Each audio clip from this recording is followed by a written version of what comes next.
Hi everyone, I'm back with a video about Torchlight Infinite, a game I've been playing on and off for the last 3 years or so. They just launched their newest season, Sandlord, which I've tried out and had a ton of fun with. I do want to highlight that this is a sponsored video, so thank you to XD, the makers of Torchlight Infinite, for that. So I've been playing this on stream a little bit lately, and I have a highlight video and a bit of just showing off what's going on here now for you guys.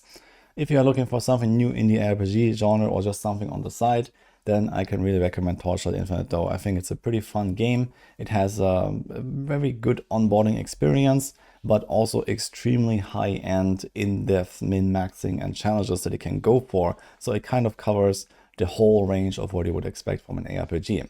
Also, it's worth noting that this game can be played on both PC and mobile with cross-progression, meaning you can choose the same account and play on both platforms. I've already played and shown off some Torchlight Infinite in the past, including here on my YouTube channel. And this time around, I chose the new class, or the new version of the hero, the Blasphemer Thea.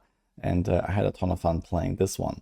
So usually every season, XD introduces like a new hero to play. So I have like over 20 at this point of different basically classes to choose from. And there's a ton of variety in this game in terms of, making builds and, min-maxing. There's a lot of stuff you can do.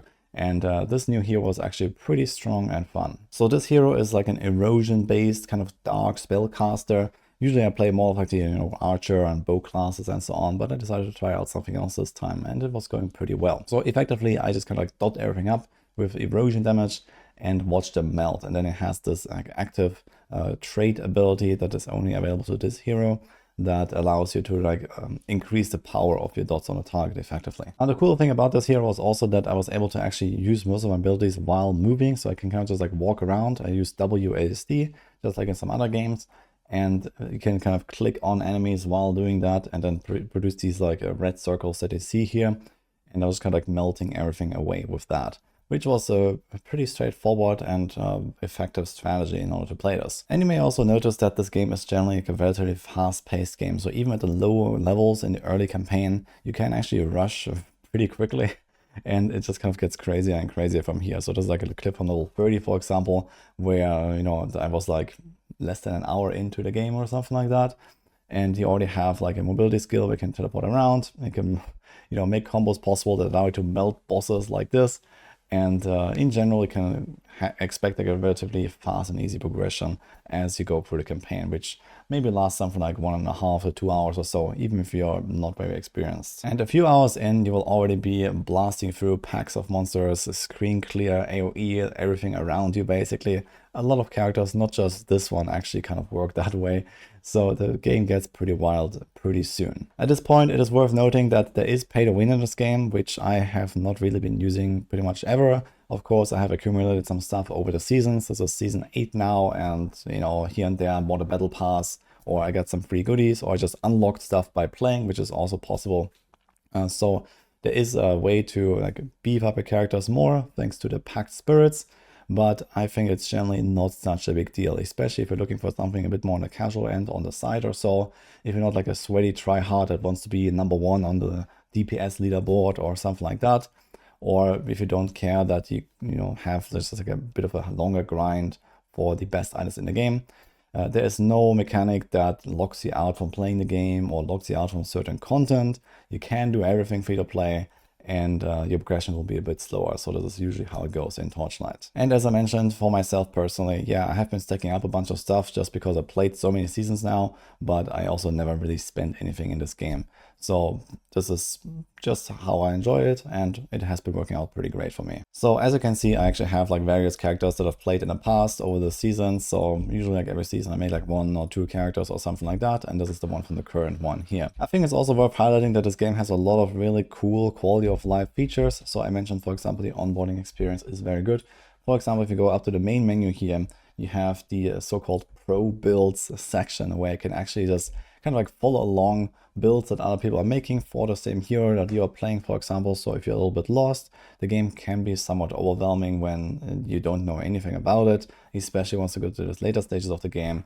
And you can kind of just like follow along. You can see what people are using, their skills, their supports, you know, how the character is set up with all the gear, and well, you can just find something you like directly from inside the game. There's also, for example, stuff like the target dummy if you want to experiment yourself. So I have like this target dummy that gives you like this, you know, DPS info here, so you can like spam your buttons and see a little bit of what you're doing.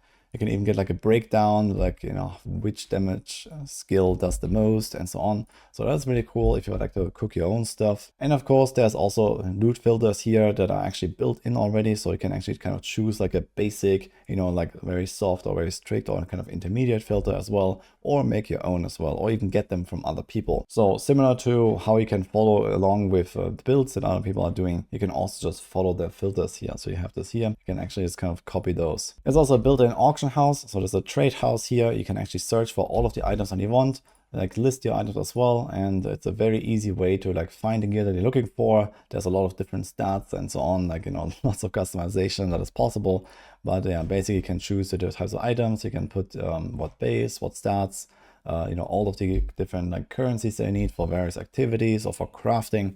Are all available here. So there's actually, I don't think, any account bound items in this game. So lots of good stuff, and the game keeps rewarding you for, you know, playing and achieving certain things. There's also these achievements here, for example, where you also get like, you know, free stuff that you can use, for example, for the you know, packed spirits and for the in-game shop and so on. So a lot of stuff that you can kind of unlock as you play, including basically all of the heroes. You don't have to pay for any of those heroes necessarily, for example. The new season mechanic that Torchlight Infinite has just introduced in the Sandlord season features this kind of like city building experience that you can see here right now. So you collect gold that you find from like, you know, defeating certain monsters in your runs. And then you can come back and you can upgrade, you know, certain buildings. You can put workers to generate certain like resources for you, and then you can use those to trade, get items, and so on as well. So it's a kind of like interesting in-depth system here as well that I have built. And this is kind of like newly introduced for the Sandlord season.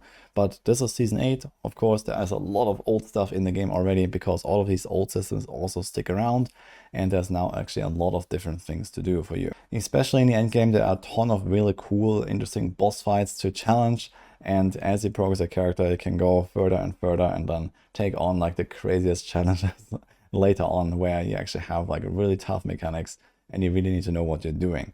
So you can go all the way, play this on a pretty casual angle and just have some fun with the game, or go, you know, to the end game and try to take down all of those challenges, which is really tough. And all of these are just some of the highlights that I have to share with you guys for Torchlight Infinite right now. There's obviously a lot of stuff to discover. So if you want to see more, then I recommend go check out the link in the description or the pinned comment. So you can see this here as well. They have like the overview here on the Steam page, and you can find more information out there as well. Since it's for free, there's nothing to lose, I think. And maybe I'm also gonna like log in again and like blast a little bit more on stream as well. So depending on how much time I find, I might just continue my character, because it has been pretty good so far. So I'll leave you with that. I hope you enjoyed my little introduction here. I wish you good luck if you're trying out Torchlight Infinite, and I'll see you guys next time.